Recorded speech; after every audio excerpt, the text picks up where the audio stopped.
When people today imagine medieval knights, they usually picture something out of a fairy tale or a Hollywood blockbuster. A tall, handsome warrior in gleaming armor, sword flashing in the sunlight, galloping across green meadows on a majestic warhorse. Knights are remembered as noble champions of justice, protectors of the weak, and paragons of chivalry. From King Arthur's Round Table to the knights in fantasy novels and video games, the image is so powerful that it almost feels real. But behind the shiny armor and the romantic poetry, the life of a medieval knight was not glorious. It was exhausting, dangerous, and often miserable. In fact, for many knights, the reality of their daily lives was a brutal grind of training, poverty, injury, and constant service to their lord. To understand why it sucked to be a knight, we need to peel back the polished image and look at what life was really like under the helmet. The myth of the noble knight. Medieval society itself helped to build the myth. Knights were celebrated in songs and stories, called chansons de geste in France or Arthurian romances in England. Troubadours and poets described them as brave protectors of women, defenders of faith, and honorable warriors who fought only for noble causes. Kings and lords promoted these ideals because they wanted their military servants to seem like models of loyalty and virtue. But these stories were propaganda more than reality. In truth, many knights were nothing like the gallant figures of legend. Some were brutal mercenaries, others were poor and desperate, and almost all of them lived under conditions that would horrify us today. The code of chivalry was an ideal, not a guarantee, and most knights fell short of it. The reality of daily life. For a medieval knight, life was hard from the very beginning. Boys who were chosen to become knights started training at the age of 7, sent away from home to live in another lord's castle. At first, they served as pages, basically child servants who cleaned, carried messages, and learned basic manners. By their teenage years, they became squires, helping older knights dress in their armor, taking care of their horses, and following them into battle. From dawn to dusk, their days were filled with exhausting drills, practicing swordsmanship, riding, wrestling, and learning to fight with weapons like lances, maces, and axes. Training was not just tiring, but also dangerous. Broken bones, concussions, and serious injuries were common even before a boy officially became a knight. By the time he was knighted at around 21, he had already endured over a decade of bruises, hunger, humiliation, and hardship. And this was just the beginning. Armor, more burden than blessing. One of the most iconic images of a knight is his shining suit of armor. But in reality, armor was heavy, hot, and uncomfortable. A full suit of plate armor could weigh 20 to 30 kilograms. Imagine carrying that weight on your body for hours while fighting, or even just standing guard in the sun. Knights often fainted from heat exhaustion inside their helmets. Sweat poured down their bodies, soaking their padded underclothes. Contrary to the myths, knights could move in armor, but it was still exhausting. Climbing stairs, mounting horses, or even standing up after a fall was a struggle. Knights needed squires to help them dress and undress because they couldn't manage the straps and buckles themselves. Armor might have looked glamorous in paintings, but for the knight wearing it, it was more like a personal prison.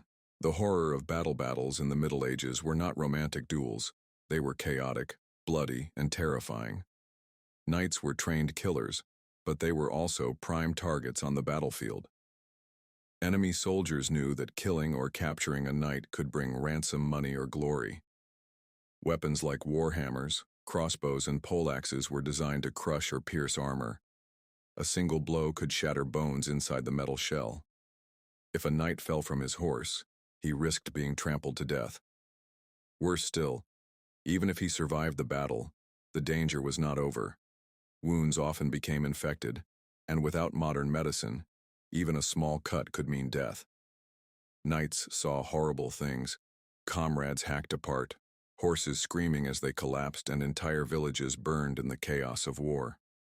The psychological toll must have been immense, but medieval culture had no concept of trauma or PTSD. A knight was expected to fight again the next day as if nothing had happened. The burden of obedience knights did not fight for freedom or personal glory. They were bound by feudal duty to obey their lord or king. If their master wanted to invade another territory, knights were expected to ride into battle, whether they believed in the cause or not. If their lord wanted to crush a peasant revolt, knights had to slaughter ordinary men and women without question. This obedience stripped knights of independence. They were political tools, pawns in the endless power struggles between kings, nobles, and the church. A knight's loyalty was prized, but it also meant his life was never truly his own. Why the image survived? Given all this suffering, why do we still see knights as noble heroes? Part of the answer lies in the way history was recorded. The stories of knights were written by poets, monks, and chroniclers who wanted to glorify their patrons. Knights themselves belonged to the ruling military elite, so their image was protected and polished. Ordinary peasants, who often feared knights more than they admired them, rarely left written records. As centuries passed, the myth grew stronger. Romantic writers of the Renaissance and Victorian eras painted knights as symbols of honor and courage. Modern films, games, and fantasy novels kept the legend alive. But the truth is much darker. Conclusion of Part 1. The life of a medieval knight was far from the glamorous adventure we imagine today. Behind the shining armor was a man weighed down by debt, exhaustion, wounds, fear, and obedience to lords who treated him like a tool. To be a knight meant sacrificing freedom, comfort, and often life itself. In the next part, we will explore one of the biggest reasons why knighthood sucked: the staggering cost of becoming a knight and how many families went broke just trying to equip one. The cost of becoming a knight. When we imagine medieval knights, it's easy to think of them as rich nobles who lived in castles, feasted every night, and rode out to battle in glittering armor. In truth, only a tiny fraction of knights were truly wealthy. For the majority, knighthood was not a golden ticket to power and fortune. It was a bottomless money pit. To become a knight meant bleeding your family's savings dry, begging for loans, and living constantly on the edge of financial ruin. Knighthood was not just a profession, it was an investment. And like most risky investments, it rarely paid off for the people who put everything into it. The price tag of knighthood. To even qualify as a knight, a young man needed access to expensive equipment and training. A peasant's son could never hope to become a knight. His family simply couldn't afford it. Knights were drawn from the lower nobility or wealthy families who could spend years financing their son's training as a page and then as a squire. By the time the boy reached knighting age, his family would have already spent a fortune on food, clothing, horses, and schooling. And that was only the beginning. Armor. A small fortune on your back armor was the single greatest expense for any knight. In the early Middle Ages, a simple chainmail shirt, hauberk, could cost as much as a small farm. By the 14th and 15th centuries, when full suits of plate armor became common, the price skyrocketed. A full suit of custom-made plate armor could cost the equivalent of tens of thousands of dollars in today's money. Each piece was handcrafted by skilled armorers who spent months shaping and fitting the steel. Helmets alone could cost more than a peasant earned in a year, and armor didn't last forever. It dented, rusted, and broke in battle. A knight often needed repairs or even an entirely new set after a campaign. Maintaining armor was like maintaining a luxury sports car: expensive, constant, and unavoidable. Weapons, more than just a sword. Everyone pictures knights with swords, but their arsenal was far larger: lances for jousting, maces and axes for smashing through armor, daggers for close combat, and crossbows or bows for sieges. Each weapon had to be made by skilled smiths, and none of them were cheap. A well-forged longsword could cost months of wages. And because swords dulled, broke, or were lost in battle, knights had to replace them regularly. Wealthy knights might own several swords, each suited for a different purpose, while poorer knights often carried worn or second-hand weapons. The warhorse, the true luxury item. More than armor or weapons, the warhorse defined a knight. Known as a destrier, this horse was not a farm animal. It was a trained, powerful beast bred for combat. Warhorses were rare, valuable, and breathtakingly expensive. Buying and keeping a destrier was like owning a high-end race car. A knight needed stables, grooms, saddles, and constant supplies of grain, which cost far more than the grass-fed diet of ordinary horses. And knights rarely owned just one horse.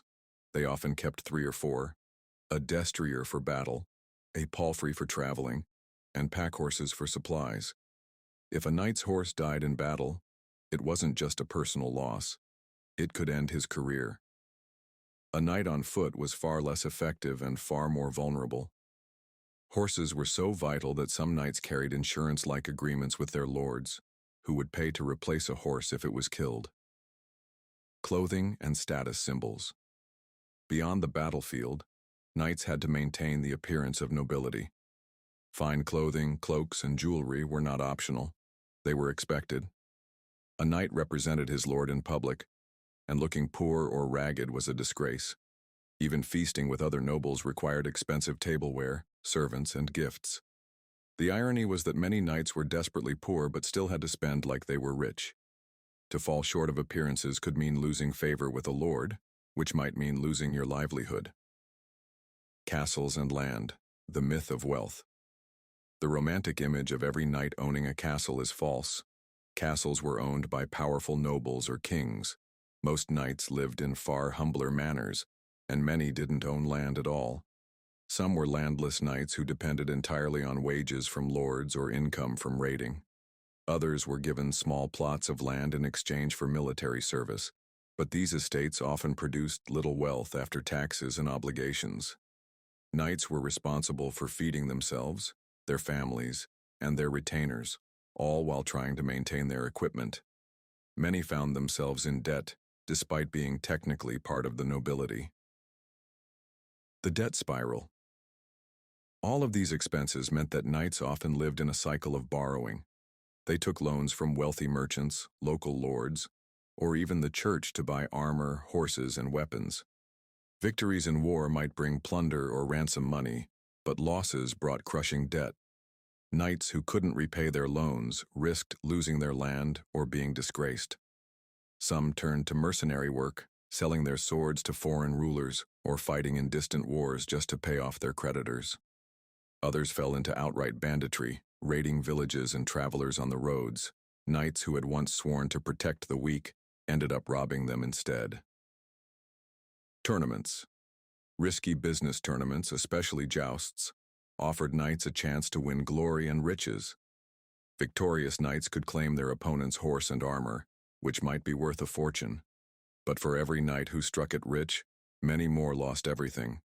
A defeat could mean losing your own horse and armor, leaving you bankrupt overnight. Worse still, injuries from tournaments were common. A broken limb or crushed skull could end a knight's career instantly. In a cruel twist, the very events designed to show off knightly prestige, knights weren't born with swords in their hands. They were made slowly through years of exhausting and often humiliating training that began in childhood. Becoming a knight was not simply a matter of growing up in the right family. It meant enduring a long and punishing apprenticeship that tested every ounce of strength, endurance, and obedience a boy could muster. If being a knight was supposed to be a noble calling, the path to get there felt more like survival in a boot camp that never ended. From the age of 7, a boy's life was transformed into a grueling routine of chores, drills, punishments, and dangers, all meant to shape him into a warrior who could kill on command. The early start, pages at 7. At around age 7, boys destined for knighthood were sent away from their families to live in the household of a lord or noble. There, they began their first stage of training as a page. This was no glamorous start. It was basically the life of a servant.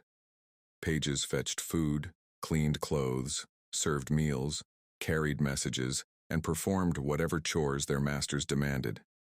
They learned table manners, court etiquette, and the art of obedience. In many ways, pages were treated more like errand boys than future knights. On top of chores, they began lessons in literacy, religion, and music, skills considered important for noble households.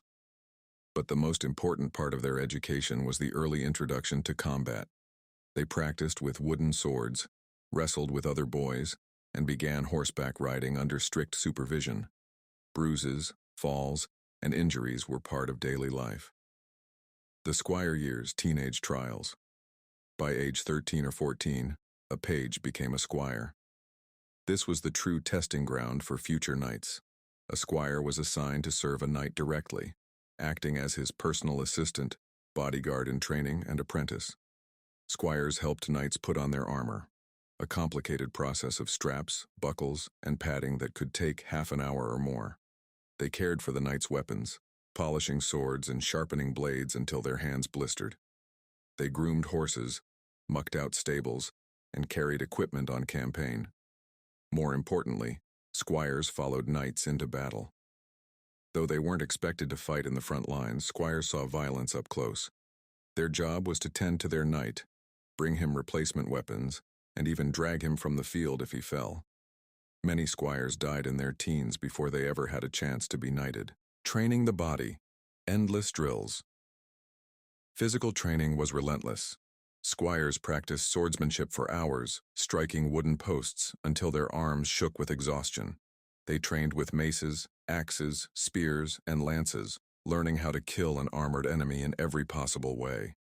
Riding practice was equally brutal. Horses were not gentle teachers.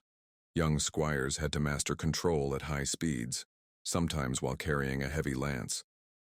Falls were common and often resulted in broken bones or worse.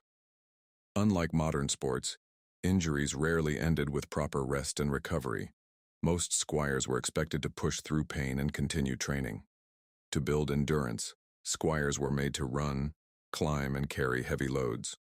Some accounts even describe boys practicing by climbing castle walls in full armor or lifting logs to mimic the weight of weapons. Their daily routine was closer to that of modern elite soldiers than the romantic image of noble warriors. The mental burden, discipline, and punishment. The training of knights was not just physical, it was psychological. Discipline was enforced with strict rules and harsh punishments. A boy who disobeyed or failed in his duties could be beaten, humiliated, or even sent home in disgrace. The goal was to create total obedience. A knight was not supposed to question orders, hesitate in battle, or resist his lord's command. Training instilled fear as much as it did skill. Respect for authority was drilled into boys through constant reminders that their lives belonged to their lords, not themselves. The ceremony of knighthood. If a squire survived his teenage years, he might finally be deemed worthy of knighthood, usually around age 21. The ceremony was highly symbolic. The squire would bathe, dress in pure white, and spend the night in prayer before the altar. In the morning, he was dubbed a knight with a tap of the sword on his shoulders. To outsiders, this looked like a moment of triumph. For the knight himself, it often felt like a relief that years of back-breaking work and constant risk had finally paid off. Yet knighthood was not an ending. It was the start of a harder, more dangerous life. The dangers of training. Even before battle, training itself was hazardous. Practice weapons might be blunt, but the force behind them was real. Young boys suffered concussions, broken fingers, smashed teeth, and worse. Horses trampled riders who fell. Jousting practice, meant to prepare knights for tournaments and war, could kill a trainee instantly if a lance struck wrong. Accounts from the time describe young squires dying in mock battles, their lives cut short before they ever saw real combat. The irony was that knights were forged in violence long before they faced their enemies. By the time a boy was dubbed a knight, he had already risked death dozens of times in training. The privilege myth. It's easy to assume that boys training for knighthood were privileged compared to peasants who worked the fields. And in some ways that's true. They had better food, access to horses, and a chance at noble status. But privilege came with crushing expectations. A boy had no say in his future. His entire childhood was consumed by preparation for a violent life. He was not free to choose another path, to pursue learning, trade, or art. He was trapped in the identity of future knight, and failure meant shame for himself and his family. Many boys cracked under the pressure. Those who couldn't endure were sometimes sent home in disgrace, ending their family's ambitions and leaving them with heavy financial losses. Others pushed through, But the scars, physical and psychological, were permanent, heavy, hot, and hellish. When people picture medieval knights, they almost always imagine the armor first, gleaming suits of steel, polished until they shine like mirrors, making the knight look invincible. The armor has become the ultimate symbol of knighthood, a badge of honor that separates the warrior elite from the ordinary foot soldier. But ask anyone who actually had to wear it, and they might tell you a very different story. Armor wasn't just protection, it was a prison of metal. It was expensive, suffocating, and brutally heavy. For every moment a knight looked glorious, he spent hours sweating, staggering, and struggling to breathe under the weight of his so-called second skin. The weight of the world on your shoulders. A full suit of plate armor in the late Middle Ages could weigh anywhere from 20 to 35 kilograms, 45 to 80 pounds. That's like strapping a small child to your body before heading into battle. And it wasn't evenly distributed. Much of the weight sat on the shoulders, hips, and chest. Walking in armor was tiring, running was worse, and climbing stairs or mounting a horse required significant strength. Knights spent years training to build up the endurance to wear armor, but even the fittest of them couldn't escape exhaustion. After hours of marching or fighting, their legs trembled and their backs ached. Myth has it that knights were so heavy in armor that they couldn't get up if they fell, flailing like helpless turtles on their backs. That's exaggerated. Well-fitted armor allowed movement, but it's also true that standing up was a struggle, especially after being knocked down in mud or on uneven ground. Heat. The invisible enemy armor wasn't just heavy, it was hot. Imagine standing under the summer sun, wrapped in multiple layers. First a padded linen shirt, gambeson, then chainmail or plate, then the steel shell of armor itself. The air inside was stifling and sweat had nowhere to go. Knights often fainted from heat exhaustion during campaigns or tournaments. The helmet made it worse, trapping heat around the face and limiting airflow. Some knights lifted their visors just to gasp for breath, risking arrows or sword strikes to the unprotected face. In hot climates, such as the Crusades in the Middle East, the heat inside armor was nearly unbearable. Accounts describe knights collapsing not from wounds but from sheer overheating. Vision and breathing, fighting half-blind. Helmets offered protection, but at a cost. The slits for vision were narrow, reducing a knight's field of view. Peripheral vision was almost non-existent. In the chaos of battle, this meant knights could be attacked from the side or behind without seeing it coming. Breathing was also restricted.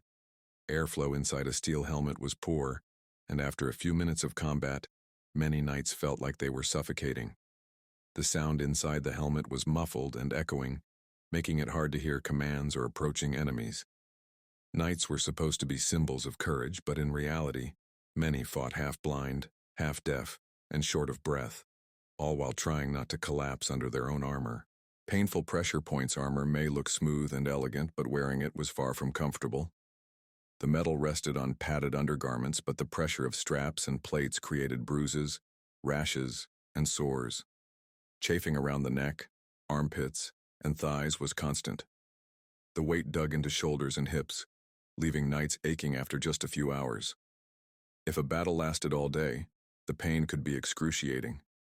Even when not fighting, knights sometimes had to wear armor for long marches or sieges, slowly grinding down their bodies with every step. The maintenance nightmare armor wasn't just uncomfortable, it was also high maintenance. Steel rusted quickly if not cared for, especially in damp European climates. Knights and their squires spent hours cleaning, oiling, and polishing armor to keep it usable. Any dent or crack from a weapon strike had to be hammered out or repaired by an armorer. Poor knights often couldn't afford proper maintenance and fought in battered, unreliable gear. A broken strap or weakened plate could mean death in the next battle. Owning armor was like owning a luxury car that constantly broke down. It demanded endless time, money, and attention. Armor's false promise of safety. To outsiders, armor made knights look invincible, but in practice it was far from perfect. Weapons evolved specifically to counter it. Warhammers could dent helmets and crush skulls through steel. Poleaxes could hook knights off horses. Crossbows and longbows could pierce chainmail and even some plate at close range. Daggers slipped into the tiny gaps at the joints, stabbing into armpits, throats, or groins. Armor gave knights confidence, but it didn't guarantee survival. A knight might survive the first blow only to be killed by the second or third. And even if armor prevented death, it didn't prevent broken bones, concussions, or internal injuries. The curse of water and mud. One of the strangest dangers knights faced in armor was drowning. If a knight fell into a river or moat while wearing full plate, the weight could drag him under before he had a chance to swim. Accounts exist of armored men drowning in mere ponds or muddy ditches. Mud was another enemy. Heavy rain turned battlefields into swamps. Knights trudged through thick muck, their armor clogging with dirt. Getting stuck in mud while enemies closed in was a death sentence. The psychological toll. Wearing armor wasn't just physically exhausting, it was mentally draining. Imagine walking into battle already tired from the weight, half blind from the helmet, suffocating in the heat, and unable to hear clearly. Anxiety must have been sky high. Knights trained for years to fight in armor, but fear and discomfort were constant. Many knights described feeling trapped inside their own gear, as if they were prisoners of the very equipment meant to save them. Tournament armor versus battlefield armor. It's important to note that not all armor was the same. Some of the incredibly bulky suits seen in museums today were built for tournaments, not war. Tournament armor was often heavier and less practical, designed for short bursts of jousting rather than long campaigns. Battlefield armor was lighter and more flexible, but still a burden. Even the best-case scenario left knights sweating, straining, and stumbling under the weight of their protection. The nightmare of battlefield injuries. For all the talk of honor and chivalry, the battlefield was the harshest reality check for a medieval knight. Romantic poems might describe knights clashing heroically, but the truth was far bloodier and far more horrifying. Injuries were not just painful, they were often life-ending, even when they seemed minor. In many ways, the brutal aftermath of combat made being a knight one of the most miserable jobs of the Middle Ages. 1. Armor didn't make you invincible. A knight's shining armor gave the illusion of safety, but on the battlefield, it was often just another trap. Plate armor could stop arrows and blunt strikes, but it didn't make you invulnerable. Blows from heavy warhammers or maces could crush bones even without breaking through the metal. Imagine being trapped inside a tin can while your ribs cracked under the force of a hammer. You might survive the strike, but every breath afterward would be agony. And if an enemy managed to stab into the small gaps in the armor, under the arms, behind the knees, or at the neck, death could come quickly and gruesomely. Knights were terrifying in armor, but they were also walking targets for weapons designed specifically to kill them. 2. Medicine was practically medieval torture. Even worse than the injury was the treatment. Medieval medical knowledge was primitive, and knights knew that being wounded could be as deadly as the battlefield itself. Surgeons had little understanding of infection, so wounds were often treated with boiling oil, vinegar, or even cauterization with red-hot iron. This wasn't about healing. It was about keeping you alive long enough to keep fighting. There was no anesthesia beyond alcohol, or perhaps being knocked unconscious. Setting broken bones, removing arrows, or cutting away infected flesh was sheer torture. Surviving a wound often meant you carried lifelong pain, disability, or disfigurement. 3. Disease and infection. The silent killers. In many cases, knights didn't die from the sword or lance. They died from infection. Even a shallow cut could turn septic within days. With no concept of germs, doctors couldn't explain why wounds would swell, ooze, and eventually kill the patient. Gangrene was a dreaded condition. A knight could win a battle and still lose his leg, or his life, weeks later as rotting flesh spread through his body. The battlefield stench of blood, dirt, and festering wounds was a grim reminder that death lurked not just in combat, but in its aftermath. 4. Captivity wasn't always better. Some knights were lucky enough not to be killed when injured. Instead, they were captured. In theory, Knights could be ransomed back to their families for money, but reality was harsher. A wounded knight often faced brutal imprisonment in filthy conditions.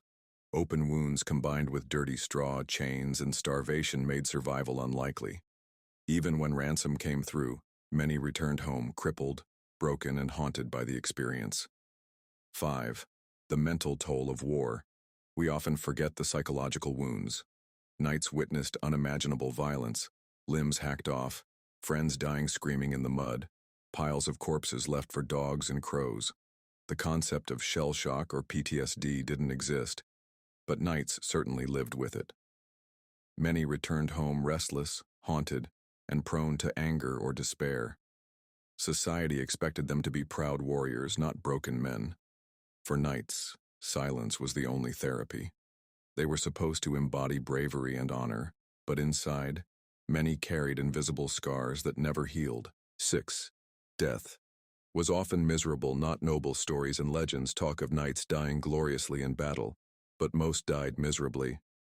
A lance could pierce the belly, leaving you to bleed out slowly over hours. A crushed chest could suffocate you as your lungs collapsed. Even clean deaths were rare. Most involved prolonged agony. And if you weren't killed on the spot, battlefield surgeons might finish the job by amputating a limb in hopes of saving your life. Without anesthetic, without sterilization, it was a gamble most didn't survive. 7. The weight of expectations. Even knowing the risks, knights were expected to keep fighting. Cowardice was the worst sin, worse even than death.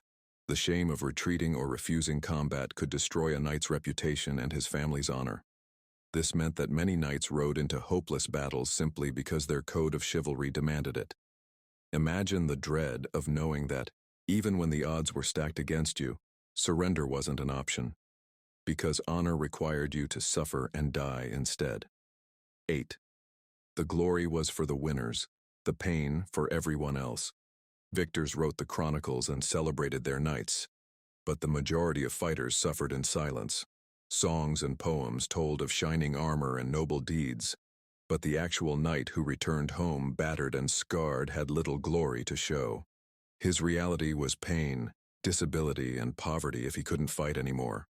For many, the battlefield wasn't just a place of honor, it was a lifelong sentence of suffering. Conclusion. Survival wasn't always victory. For medieval knights, surviving a battle was often just the beginning of misery. Injuries left them scarred, treatments were barbaric, and infections were merciless. Even those who returned home alive carried pain, disability, and trauma. The knightly code promised glory, but the reality of war was closer to hell on earth. Behind every shining armor and heroic tale, there were countless broken bodies and shattered lives. The crushing costs of chivalry. The word chivalry often conjures up images of knights galloping nobly to rescue maidens, bowing gracefully in the courts of kings, and adhering to some lofty moral code. We imagine that knights were the epitome of honor and nobility, living embodiments of fairness, courage, and loyalty. But behind the glitter of romance lies a much harsher truth. Chivalry was not just a code of ideals. It was also a set of expectations and burdens that could weigh down a knight's life in surprising, often miserable ways. The ideal versus the reality. The code of chivalry wasn't a single written law. It evolved over centuries, combining Christian morality, warrior ethos, and social customs. Knights were supposed to be loyal to their lord, protect the weak, honor women, fight for justice, and uphold faith. Sounds noble, right? But here's the problem. The reality of medieval politics, war, and human nature made it impossible to live up to these expectations. Lords demanded blind loyalty, even when their wars were unjust. Protecting the weak often meant sacrificing your own well-being for people who couldn't repay you. And showing deference to noble ladies sometimes meant bankrupting yourself through endless courtly rituals. In short, chivalry looked good on paper, but in practice, it often made a knight's life miserable. Loyalty that could kill you. A central tenet of chivalry was absolute loyalty to your lord. Once you swore fealty, you were bound to fight his battles, Even if you personally disagreed with the cause, knights could be ordered into suicidal charges, forced to attack towns where innocent civilians lived, or dragged into petty disputes between nobles. Refusing wasn't really an option. Breaking your oath branded you as dishonorable, and dishonor could mean social death, exile, loss of your lands, or even execution. So knights often had no choice but to die for their lord's pride or greed. Protecting the weak was a dangerous job. Knights were expected to defend peasants, widows, children, and pilgrims. On the surface, this looks like a noble task. But think about it. Knights were already stretched thin with military service, tournaments, and maintaining expensive armor. Now they were also expected to act as police officers for every farmer in distress. Roving bandits, mercenaries, and enemy raiders made medieval life violent and unpredictable. If you actually tried to live up to the promise of protecting everyone weaker than you could spend your whole life chasing down thieves for no reward. Many knights learned quickly that protecting the weak was more idealistic fantasy than workable reality. The courtly love trap. One of the strangest aspects of chivalry was the concept of courtly love. Knights were supposed to adore noble ladies, usually married ones, through poetry, songs, and grand gestures. The idea was that this love should be pure and unattainable, making the knight more virtuous. But in practice, it could be a nightmare. Writing endless verses for a lady who might barely notice you was humiliating. Worse, stepping too far in your romantic devotion could land you in serious trouble. After all, most noble women already had powerful husbands who wouldn't take kindly to some armored poet flirting with their wives. Courtly love was essentially a game that knights were expected to play, but it could ruin reputations, stir up scandals, and even get you killed. Financial burdens of chivalry. Chivalry also demanded knights show generosity and hospitality. A knight was expected to provide food, gifts, and charity, even if he couldn't afford it. At feasts, a knight had to demonstrate wealth by offering rich meals. During tournaments, knights were supposed to ransom defeated opponents generously rather than exploit them. And when a poor pilgrim asked for aid, a true knight couldn't turn him away. The problem? Knights weren't always wealthy. Many lower-ranking knights had only modest estates and barely enough income to maintain their armor and horse. Trying to live up to chivalric ideals often pushed them into crippling debt. Religious expectations. Chivalry was deeply tied to Christianity. Knights were supposed to defend the church, go on crusades, and live piously. But war and piety don't always mix well. How do you reconcile slaughtering dozens of enemies in battle with the commandment, "Thou shalt not kill"? How can you confess your sins honestly when you know you'll be ordered to commit them again in your next campaign? The pressure to live as both a ruthless warrior and a humble Christian created constant moral conflict. Some knights sought absolution by joining crusades, believing they could cleanse their sins with holy war. But crusading brought its own horrors: disease, starvation, and the chaos of distant battlefields. The hypocrisy of the code. Perhaps the most frustrating part of chivalry was its hypocrisy. Lords and kings preached the code when it benefited them, but ignored it when it didn't. Knights were told to be merciful, yet kings ordered massacres. Knights were told to honor women, yet noble women could be used as pawns in political marriages. Knights were told to fight for justice, but were often ordered to burn villages and crush peasants who rebelled against unfair taxes. For many knights, chivalry became less a guiding principle and more a cruel joke. You could never fully live up to it, and yet you were judged harshly if you failed. The psychological toll. The crushing weight of chivalry could take a serious mental toll. Imagine constantly trying to appear honorable, generous, brave, and devout, while knowing that you often fell short. Failure meant shame, gossip, and the loss of reputation. Even success often meant exhausting sacrifice. For knights who wanted a simple life, fighting, surviving, and providing for their family, chivalry was a gilded cage. It looked beautiful from the outside, but inside it trapped you in endless obligations. Conclusion. Chivalry is often remembered as the soul of knighthood. the shining code that gave meaning to the lives of armored warriors. But for many medieval knights, it was more of a burden than a blessing. Living up to impossible ideals meant financial ruin, dangerous loyalty, frustrating romantic games, and constant moral conflict. The truth is, being a knight didn't just mean facing enemies on the battlefield. It also meant wrestling every day with a crushing code of expectations, one that could break your spirit just as easily as a sword could break your body. Disease, injury, and the lack of medicine. If battle itself did not end a knight's life, the aftermath often did.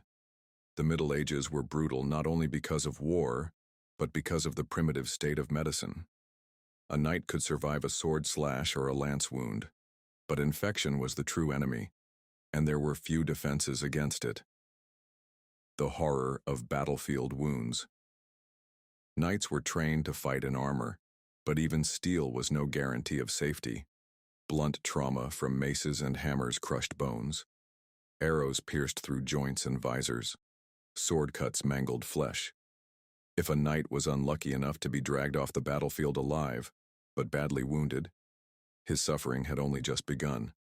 There were no antibiotics, no antiseptics, no understanding of bacteria. A deep wound could fester within days, filling with pus and spreading infection throughout the body. What modern doctors would treat with a course of penicillin often meant certain death in the Middle Ages.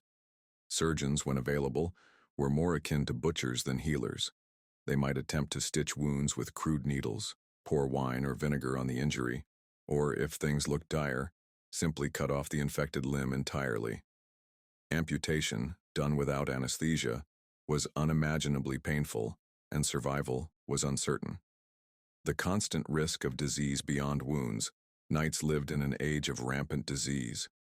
They often traveled with armies across Europe and the Holy Land, sleeping in filthy camps, eating half-rotten food, and drinking unsafe water. Dysentery, cholera, and food poisoning killed more knights than enemy swords. A long campaign could see entire armies reduced to skeleton crews before battle even began. The Crusades were especially notorious for this. Knights who traveled to the Middle East faced not only heat stroke and exhaustion, but also exotic diseases their bodies had no immunity against. Malaria, typhoid, and plague stalked their camps. Many never lived to see home again. The problem of armor and heat. Wearing full-plate armor in hot weather was almost a death sentence. A knight might collapse from heat stroke after hours of marching or fighting under the sun. Once down, he was helpless, like a turtle on its back, and if his squires did not come to rescue him, death was certain. Even if he lived through battle, the sweat and grime inside the armor caused constant skin infections, rashes, and festering sores. Medical care for such things was primitive, often involving herbs or bleeding, treatments that rarely helped.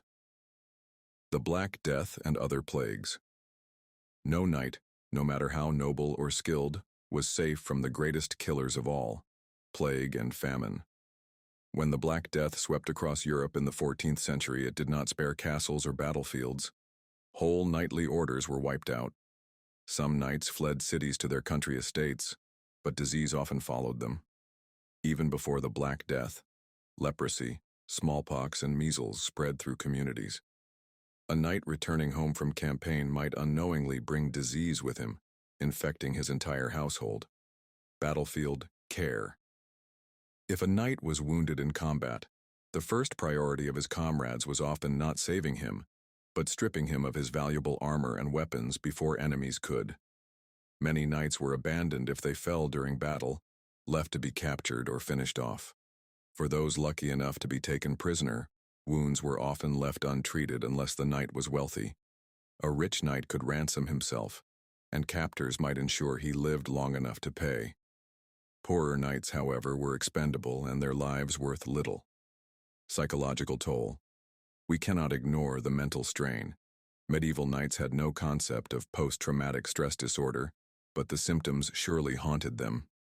They lived with constant nightmares of battlefield horrors, friends slain beside them, screams of dying men, the stench of rotting corpses. Some knights became brutal, hardened killers, unable to feel compassion. Others broke under the pressure, retreating into religious devotion or alcoholism. A knight's life was not just physically dangerous, it was emotionally crushing. Religion as medicine. Because true medicine was so primitive, knights often turned to faith for healing. Pilgrimages, relics, and prayers were thought to cure illness and protect from death. Many knights joined military orders like the Knights Hospitaller, who combined religious devotion with rudimentary care for the sick. But even there, faith was often the only medicine available. The endless training, a lifetime of bruises. When people picture knights, they often imagine them as already formed warriors, tall, armored men charging into battle with shining swords. But the truth was far less glamorous. To become a knight, one had to endure a lifetime of exhausting, painful, and often humiliating training. The path to knighthood was not only long and costly, but also filled with bruises, broken bones, and back-breaking drills. Childhood sacrifices. A knight's training began as early as age 7, when a boy from a noble family was sent away from his home to serve as a page in another lord's castle. Imagine being a child, suddenly torn from your family, and forced to live under the strict supervision of strangers. Pages had to learn manners, serve meals, clean clothes, and act as miniature servants before even touching a weapon. Only after years of carrying trays and polishing armor would they be allowed to begin martial training. For a child, this wasn't fun practice with wooden swords like modern kids might imagine. It was hours of relentless drills, running in armor that was far too heavy, and endless lectures about discipline. Those who failed to impress risked being discarded before ever advancing to the next stage, becoming a squire. Life as a squire, a knight's servant. At around age 14, a page could be promoted to squire, a position that sounded grand but was closer to being a personal assistant or servant to an older knight.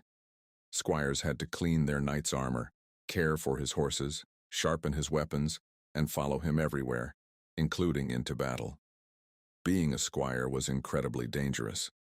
Knights used their squires as assistants during warfare, meaning a teenager might have to ride onto a battlefield, dodging arrows, just to bring his knight another lance. If his knight fell, it was the squire's duty to protect him, or die trying. On top of these duties, squires underwent grueling martial training. They fought with blunted swords and wooden maces, but even these safe weapons could break bones. They learned to wrestle, to fight on horseback, to carry heavy shields for hours, and to withstand blows that could knock the wind out of them. By the time they reached adulthood, their bodies were already battered.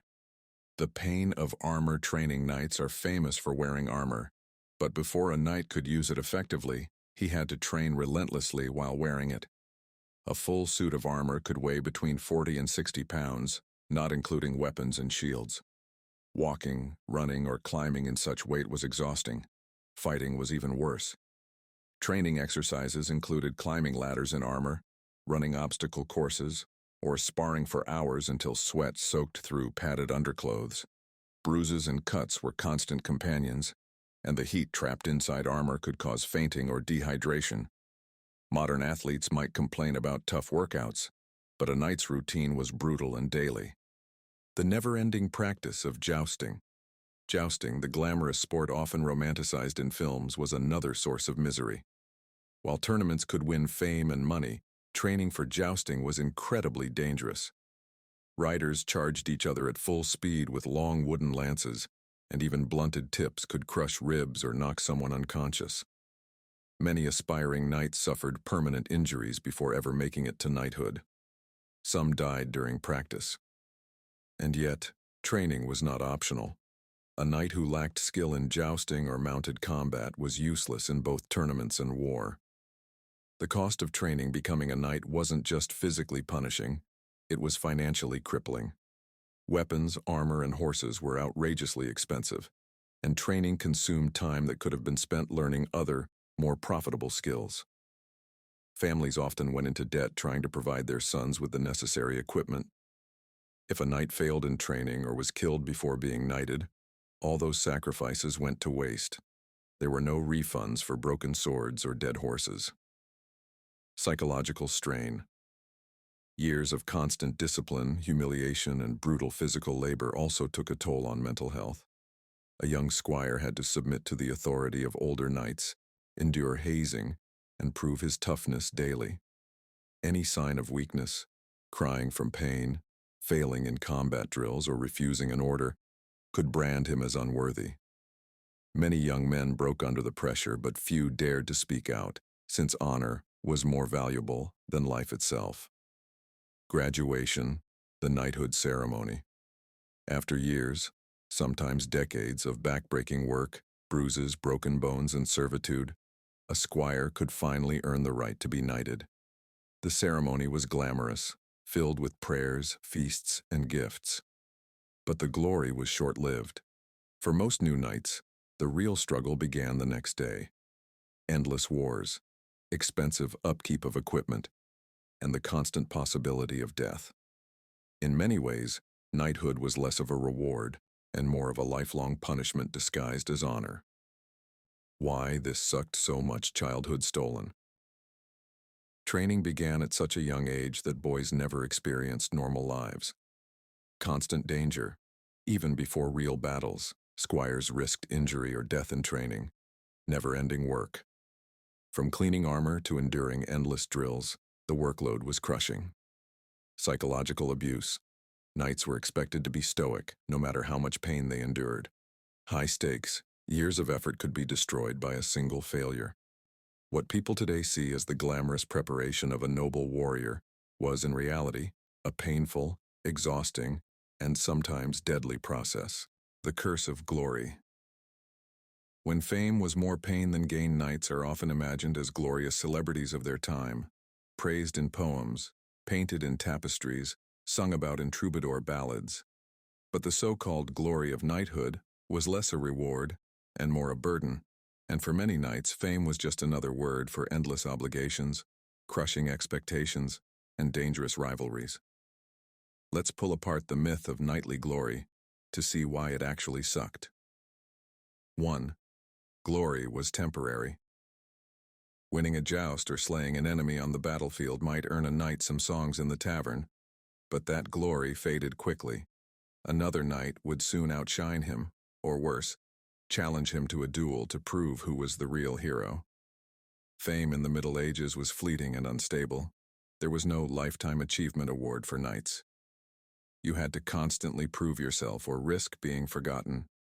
And in a society obsessed with honor, being forgotten was as shameful as being disgraced. 2. Fame made you a target. Glory painted a bullseye on your back. If you were a well-known knight, everyone, from ambitious squires to rival lords, wanted to defeat you. A knight who had built his reputation might find himself constantly challenged to jousts, duels, and wars, often at inconvenient or dangerous times. Imagine trying to relax at a feast, only to have a loud, noble demand you fight for his amusement. Refusing meant shame. Accepting could mean death. 3. Glory didn't pay the bills. Winning fame didn't necessarily mean earning money. Many knights died bankrupt despite their reputations. A noble might give you a token prize or the church might honor you, but most of the time the actual wealth went to your lord, not to you. In fact, knights who became famous sometimes went into debt because of their fame. Why? Because fame demanded appearances, better armor, more lavish horses, expensive gifts to your lord. If you didn't maintain the image of a glorious knight, people whispered that you were a fraud, so glory could actually ruin you financially. 4. Poets could ruin your reputation. Knights depended heavily on how others talked about them. Troubadours and poets sang of their deeds, but the same artists could also mock them, exaggerate failures, or glorify rivals. A bad song could haunt a knight for life. It was like living in a world where your public image depended entirely on medieval gossip tabloids. Glory forced risky choices. Many knights died young not because they had to fight, but because they had to be seen fighting bravely. The appearance of courage was as important as courage itself. That meant you couldn't retreat, even if retreat was the smart thing to do. You couldn't fight cautiously because that might look cowardly. You had to charge boldly, even if it was suicide. Knights were often trapped by their own reputations. Better to die gloriously than to live in shame. 6. Rivalries. Turned deadly famous knights often developed bitter rivalries with other knights, sometimes lasting years. These rivalries weren't just personal, they were political. If you insulted a rival or bested him in a tournament, you might have made an enemy of his entire family or lordship. Glory demanded you keep fighting, even when peace would have been wiser. 7. The pressure to be a role model. Glory also meant you were held to impossible moral standards. Knights were expected to embody chivalry, bravery, generosity, loyalty, piety. But knights were human. They got drunk, gambled, visited brothels, and betrayed allies. Whenever a knight slipped up, his fame made the scandal even bigger. Being glorious meant you had no privacy. You were constantly under the microscope of lords, clergy, and common folk alike. 8. Glory could be stolen. Even if you performed great deeds, sometimes your lord, or even another knight, took credit for them. After all, chronicles and poems were often written by court historians who favored powerful nobles. Many lesser knights became ghost heroes, their deeds stolen by the famous figures they served. Imagine saving a king's life in battle, only for the king's cousin to be credited instead. That was common. 9. The endless quest for more glory. The worst part of glory was that it was never enough. If you won one tournament, you had to win another. If you defeated one rival, you had to defeat 5 more. If you captured one castle, your lord demanded you capture a bigger one. Glory was an addiction. Society never let knights stop chasing it. Many knights pushed themselves into exhaustion, injury, or death trying to satisfy this endless demand. 10. Glory didn't protect you in old age. Even the most famous knight eventually grew old. When age or injury slowed him down, people stopped singing his praises. He might become a forgotten relic, mocked as a has-been, or forced into retirement with little wealth. Some knights joined monasteries in old age, living out their days in prayer. Others were abandoned entirely, left to beg despite their once great reputations. Conclusion: the curse of glory. Glory was supposed to be the shining prize of knighthood, the immortal honor that made all the suffering worth it. But in reality, glory was more curse than blessing. It was fleeting, dangerous, financially ruinous, and emotionally exhausting. Knights became prisoners of their own reputations, forced to fight, spend, and sacrifice endlessly just to maintain the illusion of greatness. So yes, being a knight sucked. But being a famous knight? That sucked even more. Disease, decay, and the knight's unhealthy life. When we imagine medieval knights, we see strong armored warriors riding through lush fields, their banners waving proudly. But the truth is far less glamorous. The daily lifestyle of knights was not only grueling but also extremely unhealthy. Between poor diets, unsanitary conditions, untreated injuries, and rampant disease, the life of a knight often led to an early and painful death. Let's dive into why health was yet another reason it sucked to be a medieval knight. 1. Unsanitary living conditions.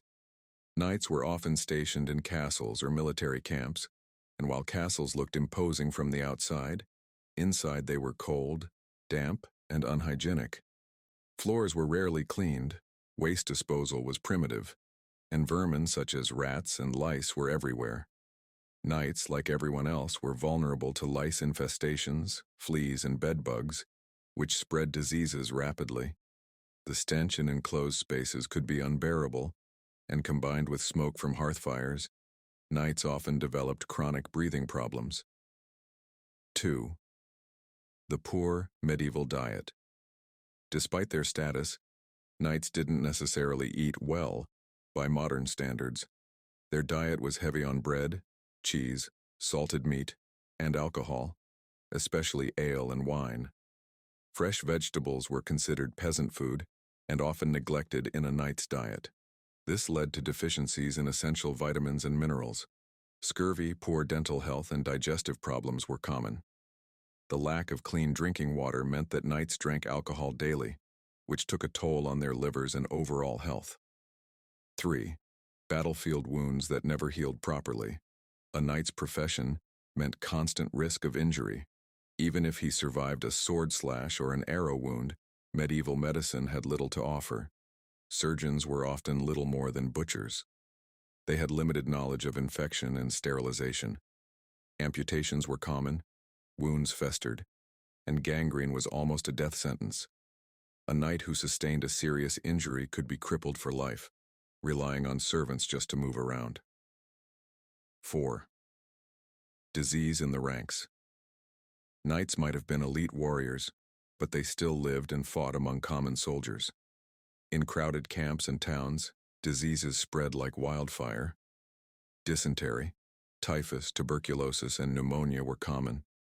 A knight on campaign was more likely to die from disease than from enemy swords. Even the mighty crusades saw far more knights perish from sickness than from battle.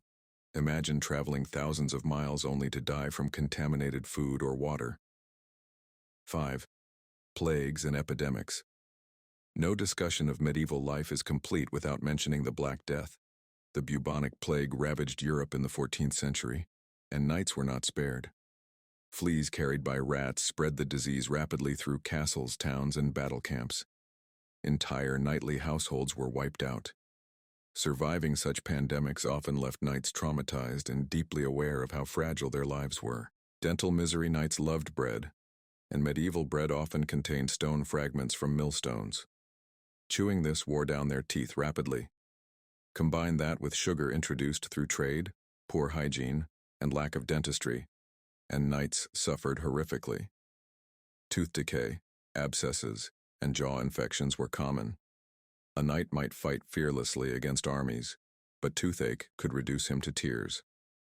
With no anesthetics available, the only solution was often to yank the tooth out, with pliers or even bare hands. 7.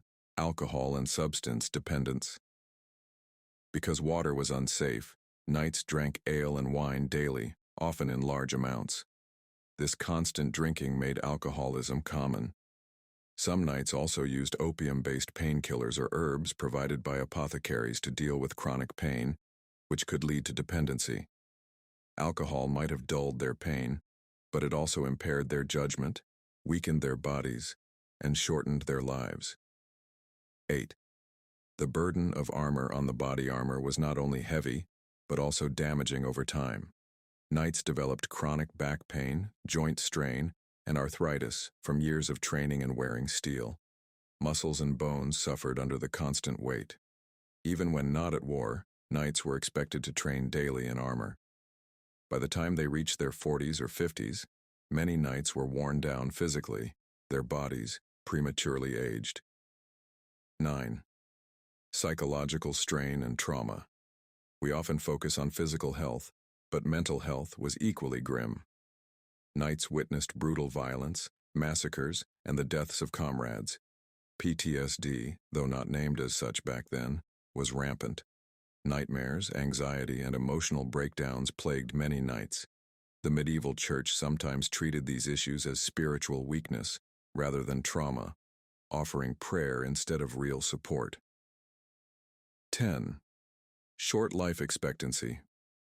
Despite being elite warriors, knights rarely enjoyed long lives. Between disease, poor diet, battlefield wounds, and exhausting labor, many didn't survive past middle age. While peasants also suffered short lifespans, knights had the added burden of constant warfare.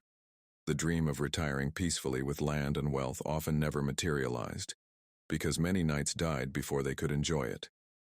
Conclusion. The myth of the strong, healthy knight. The shining knight of legend seems like a picture of strength and vitality, but the reality was far different.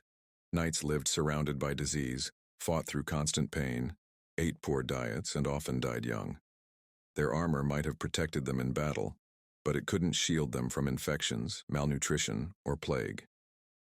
Beneath the shining steel, knights were as human and vulnerable as anyone else. politics, betrayal, and the knight's powerlessness. When we think of knights, we often imagine them as powerful figures who held sway over kingdoms. Yet in reality, knights were often pawns in the larger political chessboard of medieval Europe.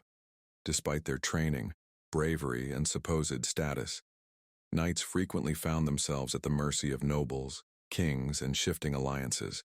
Their loyalty could be manipulated, their lives gambled away in dynastic disputes, and their honor sacrificed in the name of political expediency. For many knights, the greatest danger wasn't the enemy's sword. It was betrayal from their own side. 1. Knights as disposable soldiers. Knights were valuable assets, but they were also expendable. A king or lord could summon them to battle without considering their personal desires or family responsibilities. If a knight refused, he risked losing his land or reputation. If he obeyed, he might die in a war that had nothing to do with him personally, perhaps a quarrel over succession or an ambitious noble seeking more power. In this sense, knights were owned by the system. They had invested their entire lives in military service, making them dependent on their lord's favor. Political decisions, far removed from the battlefield, dictated whether they lived, died, or went bankrupt, funding a campaign. 2. The web of feudal loyalty. Feudal society was built on oaths of loyalty. A knight swore to serve his lord, who in turn swore allegiance to a higher noble or the king. But what happened when those loyalties clashed? A knight could find himself torn between two masters. For example, if his local lord rebelled against the king, who should he obey? Breaking an oath was considered dishonorable, but obedience could lead to fighting against former allies or even family. Such conflicts placed knights in morally impossible positions. Loyalty, the very core of knighthood, could become a curse. 3. Betrayal by allies. Knights often discovered that their allies were not trustworthy. Armies composed of feudal levies and mercenaries could fall apart if payments weren't made or if the political tide shifted. During a siege, supposed allies might abandon the battlefield, leaving knights trapped. In civil wars, betrayals were common. Yesterday's comrade could be today's traitor. Some knights returned from campaigns only to find that their land had been confiscated or raided by the very nobles they had trusted. Others were captured and ransomed back, but only if their lord cared enough to pay. For those who were not politically useful, captivity could mean years in a dungeon or execution. 4. The cost of supporting the wrong side. In the volatile politics of the Middle Ages, choosing the wrong side could ruin a knight forever. A rebellion might promise rewards and honor, but if it failed, participants were branded as traitors. Lands could be seized, families exiled, and reputations destroyed. Knights did not have the freedom to remain neutral. Refusing to fight was itself an act of treason or cowardice, so they gambled with their lives, often with little control over the outcome. Imagine years of training, discipline, and sacrifice, only for one lost battle to erase everything. Knights as victims of propaganda knights were often told they fought for noble causes, to defend the realm, uphold justice, or protect the faith. But the reality was rarely so pure. Kings and nobles used lofty words to disguise personal ambitions. Knights who believed in the ideals of chivalry could later realize they had been manipulated into spilling blood for greed or vanity. This betrayal of ideals may have been the cruelest cut of all. A knight trained his entire life to be a symbol of honor, only to discover that his honor was being used as a political tool. 6. Civil wars and dynastic struggles. Knights dreaded civil wars, which were particularly common in medieval Europe. Unlike wars against foreign enemies, civil wars forced knights to fight neighbors, cousins, or even brothers. Entire regions were torn apart, and the knight's role as a soldier made him both a tool and a target. A knight might be ordered to burn villages he once protected, or to besiege a castle that had hosted him as a guest. Such conflicts fractured not only political stability, but also personal honor. 7. The Church's influence and excommunication. Knights also had to navigate the influence of the church. Popes and bishops could declare wars holy or sinful, blessing one side while condemning the other. A knight who fought under the wrong banner risked spiritual damnation through excommunication. This meant that even if a knight survived the battlefield, he could lose his soul in the eyes of his faith. A single papal decree could strip years of loyalty and sacrifice of any meaning. 8. Family vulnerability. Political betrayal did not just affect the knight, it endangered his family. If a knight fought for a losing cause, his wife and children might be thrown off their land, forced into poverty, or taken hostage. Knights carried the crushing burden of knowing that their choices, or the choices made for them, could ruin generations. This vulnerability was another form of chains. A knight might be brave on the battlefield, but at home his family was defenseless against political punishment. 9. The knight's limited voice. Despite their symbolic prestige, knights had almost no say in political matters. Decisions were made by lords, kings, or councils of nobles. A knight could bleed for his lord's ambition yet never be consulted on whether the war was just or wise. Even when knights banded together, they rarely held lasting influence compared to the great barons. In essence, knights were glorified tools. They embodied honor and courage but lacked political agency. Their armor made them look powerful, but in reality, they were often powerless. 10. Conclusion. The knight as a pawn. Part 11 reminds us that the knight's life was not only about physical hardship, but also political vulnerability. They might have worn shining armor, but beneath it, they were pawns, expendable pieces on the board of medieval politics. Betrayal, manipulation, and powerlessness plagued their existence. They were caught between duty and survival, ideals and reality. To be a knight was to live in constant danger, not just from the enemy's sword, but from the schemes of supposed allies and the whims of those above. The image of the knight as a heroic figure riding into battle hides the truth. Many knights died not for glory, but for causes they did not choose, betrayed by the very system that defined their lives, disease, dirt, and the myth of chivalric health. When we imagine knights, we often think of strong, handsome men with shining armor and glowing health. Yet the reality was much grimmer. Beneath the chainmail and polished steel, medieval knights were just as vulnerable as ordinary peasants, sometimes even more so. The medieval world was dirty, disease-ridden, and unhygienic. For knights, life was a constant struggle against illness, injury, and infections that modern medicine would treat with ease. The everyday dirt of knightly life. Let's start with something simple: hygiene. Medieval knights rarely bathed. In fact, some sources suggest that even the wealthiest nobles might only bathe a handful of times per year. Soap existed, but it was crude and expensive. Instead of daily showers, knights relied on perfumes, scented oils, or just lived with the grime.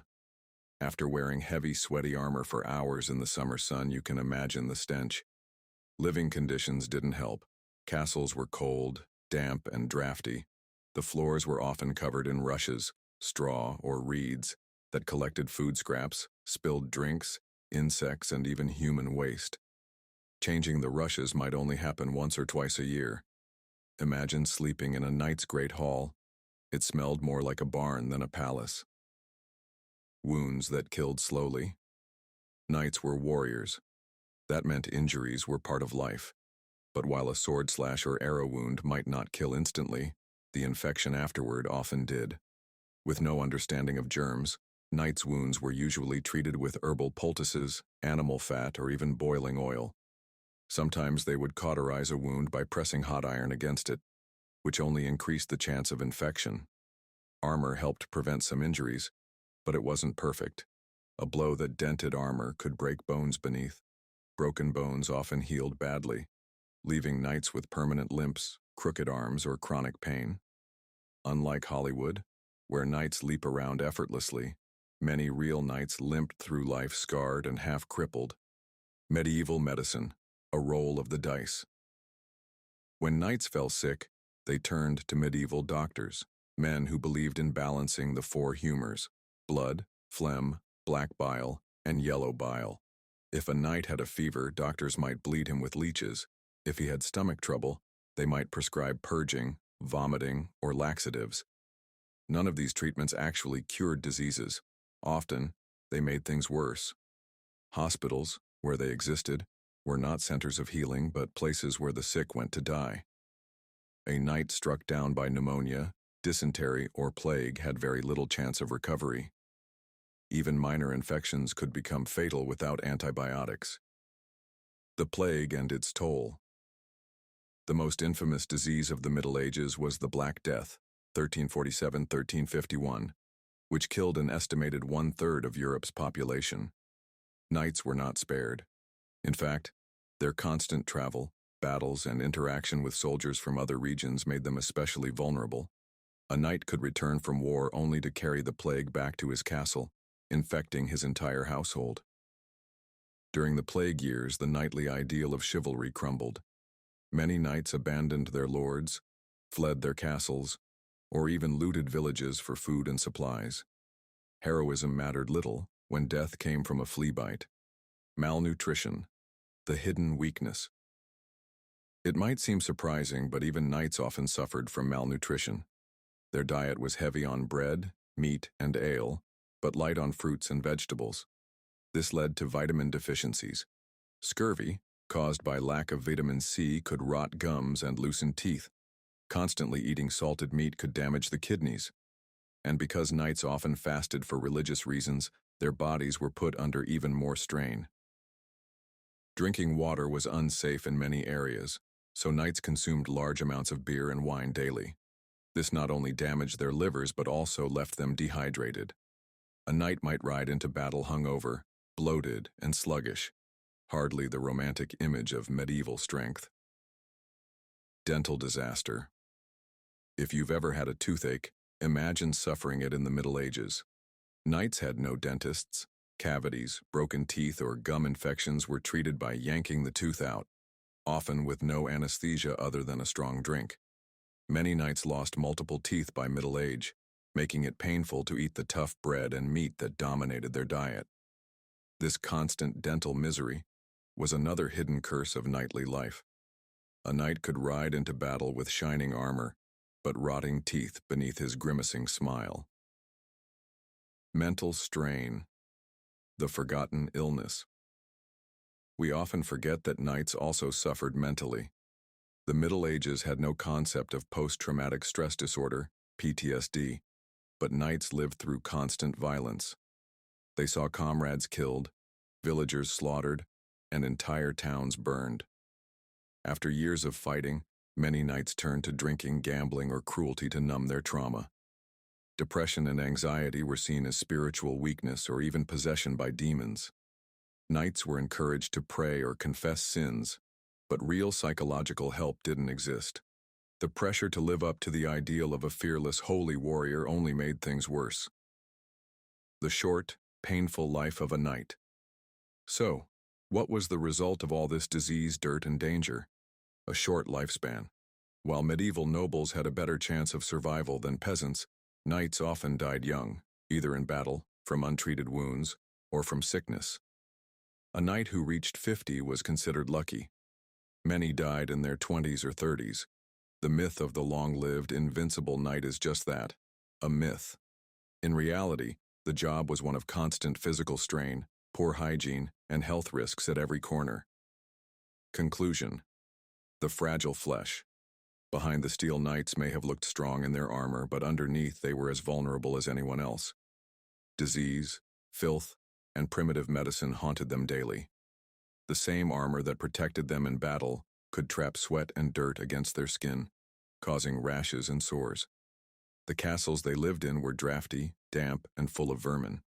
And while they might win glory on the battlefield, they often lost the silent war against sickness. In truth, the story of knights isn't just about honor, bravery, and tournaments. It's also about coughs in cold halls, festering wounds, and the gnawing fear of disease. For all their chivalric pride, knights were still men. And in the brutal, dirty world of the Middle Ages, that meant suffering was never far away. The brutality of punishments and discipline. Being a medieval knight was often romanticized as a life of honor, courage, and loyalty. However, what most people don't realize is that the profession carried not just physical dangers in battle, but also the constant threat of severe punishments and harsh discipline. A knight's life was strictly governed by feudal laws, codes of conduct, and the authority of their lord. Any disobedience, dishonor, or failure to meet expectations could result in consequences that were brutal by today's standards. Far from the glamorous image painted by modern films, medieval justice was merciless, and knights were not exempt from its grip. 1. Absolute obedience to the lord. Knights were sworn to serve their feudal lords with unquestioning loyalty. If a knight disobeyed orders, even for practical reasons, it could be seen as betrayal. Refusing to march in a campaign, abandoning a siege, or hesitating in battle could be punished with loss of land, stripping of knighthood, or even death. Loyalty was the backbone of feudal society, and questioning a lord's command was unthinkable, no matter how reckless it might be. Imagine a scenario where a knight was ordered to charge a heavily fortified enemy line. If he refused to carry out the order, he risked punishment from his lord. If he obeyed, he likely rode into certain death. There was no winning side, just the constant fear of being branded a coward or traitor. 2. Punishments for cowardice. Few things were more despised in medieval Europe than cowardice on the battlefield. If a knight fled from combat, he would not only lose his honor but could also face brutal punishments. Stripping of armor, public humiliation, branding, or mutilation were all possibilities. In some cases, a knight might even be executed to serve as an example for others. Cowardice didn't just harm the knight himself, it damaged his entire family's reputation. Knights were expected to embody the ideal of bravery, and failing to do so meant dishonor across generations. Families might lose lands or titles if a knight was found guilty of cowardice. In many ways, knights lived under an oppressive weight of expectation. One misstep could ruin everything. 3. Harsh training and enforcement. Training to be a knight was brutal, and discipline was enforced through pain. Young squires could be beaten by their masters if they failed in their duties, whether it was polishing armor, preparing a horse, or assisting in combat practice. These beatings weren't just for correction, they were seen as a way to toughen up the future warrior. Knights carried these harsh methods into adulthood as well, where military leaders enforced discipline with lashings, shackles, or even imprisonment. Unlike modern professional soldiers, knights didn't have rights or protections from mistreatment. They were bound entirely to the will of their lord, who could mete out punishments however he saw fit. A knight was valuable, but not irreplaceable. 4. Trials by combat and ordeal. Justice in medieval Europe often relied on violent rituals. Knights accused of crimes such as treason or dishonor might face a trial by combat, where guilt or innocence was supposedly determined by God through the outcome of the fight. Losing the combat didn't just mean dishonor, it often meant death. Other ordeals included trials by fire or water, where knights might be forced to carry hot iron or plunge their hands into boiling water. If they survived or healed miraculously, they were deemed innocent. If not, their punishment was sealed. Even for those who believed deeply in divine justice, these trials were terrifying prospects. 5.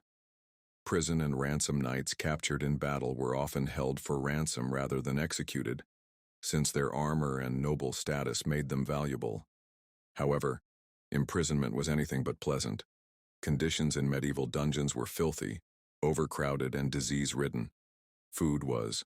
Punishments for treason. Betrayal was one of the gravest crimes a knight could commit, and punishments reflected its seriousness. A knight who turned against his lord or king could face execution by hanging, drawing, and quartering, a gruesome and public death designed to deter others. Heads were displayed on spikes, bodies dismembered, and names forever cursed. For knights who valued honor above all else, such a fate was not just terrifying, it was the ultimate nightmare. 7. Public humiliation. Even when punishments weren't deadly, they were often humiliating. Knights might be paraded through town without armor, stripped of their sword, or forced to wear symbols of disgrace. For men raised to believe honor was everything, this public shaming was worse than physical pain. A disgraced knight might never regain the respect of his peers, making it nearly impossible to rebuild his career or reputation. 8. Religious penalties. The church also played a significant role in knightly discipline. A knight who violated sacred vows, whether through excessive violence, theft, or failing to protect the weak, could be excommunicated. This meant being cut off from the sacraments which most medieval Christians believed doomed their souls to eternal damnation. Excommunication wasn't just a spiritual punishment. It stripped knights of their social standing and could lead to loss of land and allies. 9. Death by disease and neglect. Sometimes punishment wasn't formal, but came through neglect. A knight who displeased his lord might be sent on the most dangerous assignments with little support, forced to camp in disease-ridden areas, or denied medical care after being wounded. In this way, punishment didn't always come from courts or prisons. It could be disguised as duty. 10. The constant shadow of discipline. The life of a knight was one of discipline without relief. From childhood training to battlefield obedience, knights lived under strict control. Their code of chivalry, while inspiring in theory, often acted as a cage. Punishments loomed over every action. Cowardice, treason, failure, or even hesitation could lead to disaster. Knights may have been powerful warriors, but in many ways, they were also prisoners of the very system that gave them status. Conclusion. The brutality of punishments and discipline is a crucial reason why it truly sucked to be a medieval knight. Behind the shining armor and battlefield glory lay a system of harsh control, where one mistake could cost a man his life, his family's fortune, or his eternal soul.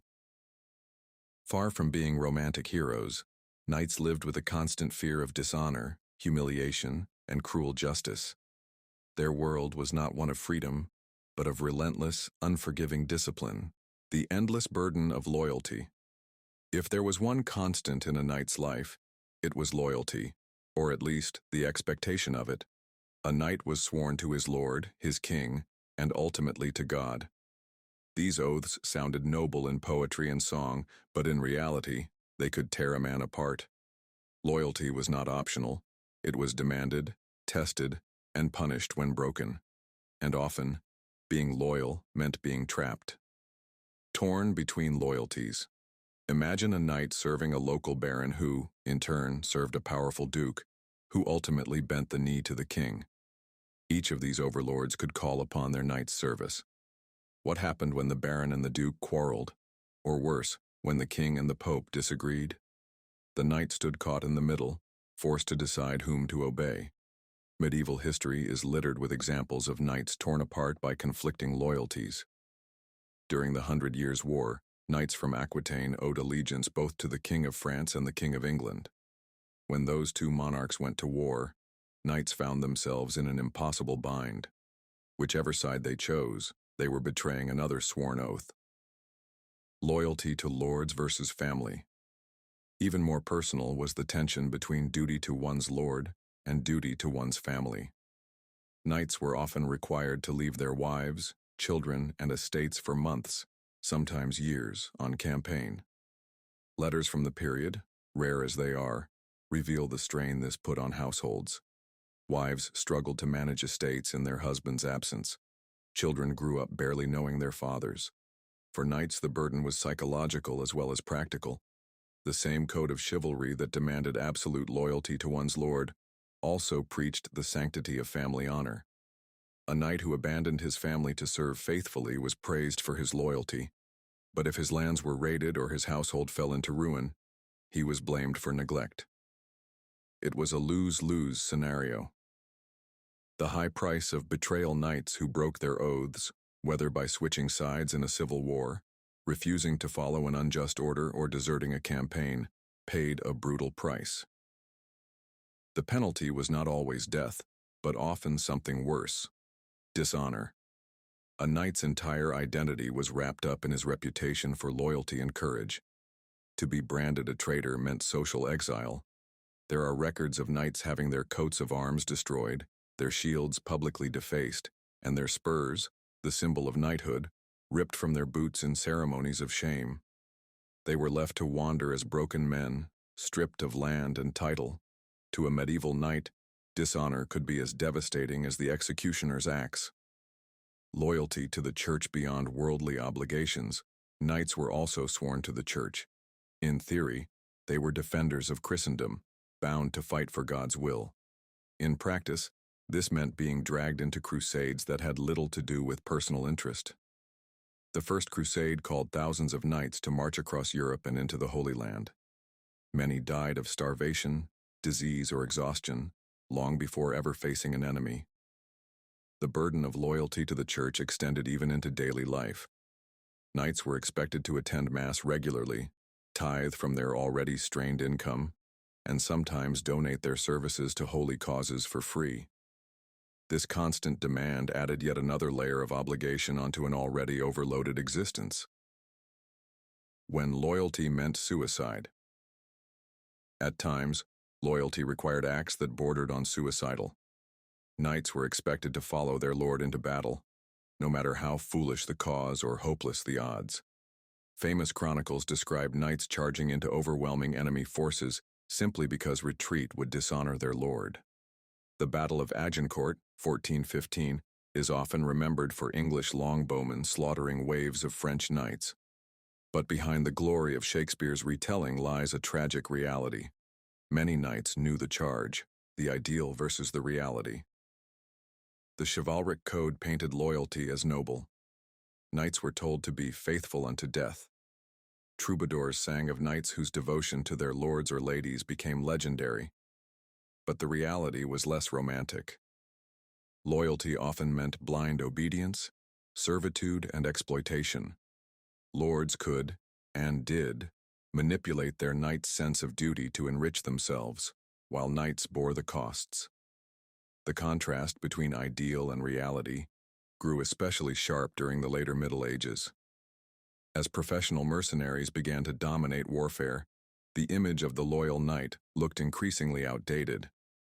Why cling to impossible oaths when hired soldiers fought just as well, if not better, for coin rather than loyalty? A heavy chain. In the end, loyalty was both the knight's greatest virtue and his heaviest chain. It bound him to causes he did not choose, wars he did not want, and masters who often cared more for their own ambitions than their knight's well-being. Loyalty could uplift a man to fame or drag him into ruin.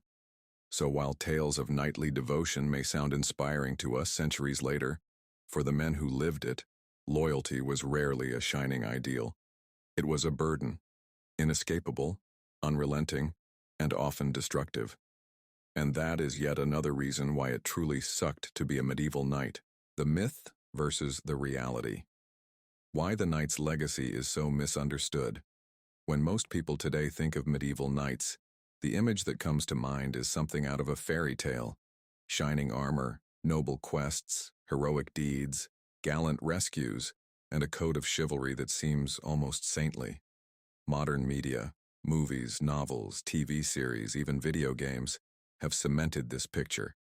But this image is, for the most part, a romanticized distortion.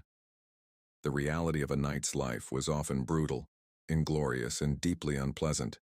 In this final part of our exploration, we will look at how the myth of the knight came to overshadow the harsh truth, and why, despite the suffering and hardships we've covered in the previous parts, knights still remain icons of medieval history. The birth of the knightly myth. The myth of the knight did not appear by accident. Much of it was constructed deliberately during the Middle Ages itself. Troubadours, poets, and later chroniclers were often sponsored by nobles and kings who had a vested interest in presenting knights as paragons of virtue. Songs of knights bravely fighting in crusades, romances about knights saving damsels, and poems about loyalty to one's lord all reinforce the perfect knight ideal. The chivalric code, An ethical standard supposedly governing knightly behavior was less of a rule book that knights followed and more of a propaganda tool. Knights were expected to be brave, loyal, charitable to the weak, and devout. Yet, as we've seen, the reality was very different. Knights often pillaged, raped, extorted, and terrorized peasants, especially during times of war. Still, by writing down the ideal, medieval society created a public image that persists to this day. The grim reality beneath the armor. If we strip away the romantic veneer, the life of a knight was full of suffering and contradiction. 1. Armor was suffocating. Wearing up to 60 pounds of steel in the heat of battle caused dehydration, exhaustion, and in some cases heat stroke. Once a knight fell, getting back up was difficult, sometimes fatal. 2. Training began young and was brutal. From the age of 7 as a page, to a squire in teenage years, a boy destined to be a knight endured years of servitude, beatings, and dangerous training with real weapons. 3. War was horrifying. Medieval battles were chaotic and gruesome. Knights were often killed not by glorious duels, but by arrows, disease, or being trampled in the mud. Captivity was another threat. Noble knights might be ransomed, but many were simply executed. 4. Costs were crushing. Armor, war horses, weapons, and retinues were enormously expensive. Many knights bankrupted themselves to maintain appearances, becoming little more than heavily armed debtors. 5. Disease and poor hygiene. Even noble-born knights lived in a world without antibiotics, modern sanitation, or proper medical care. Wounds festered, infections spread, and battlefield medicine was rudimentary at best. 6. Short life expectancy. Between war, injury, disease, and political intrigue, many knights did not live long enough to enjoy the glory their songs promised. The weight of expectations. Another major reason knightly life was miserable was the constant pressure of reputation. A knight was expected to uphold honor at all times. If he showed cowardice, failed to protect his lord, or lost in a tournament, he could face humiliation or even social ruin. Knighthood was not just a job. It was a lifelong identity. A knight could not walk away from his obligations easily. Sworn to his liege lord, bound by oaths, and pressured by peers, a knight lived under constant scrutiny. A single failure could haunt him forever.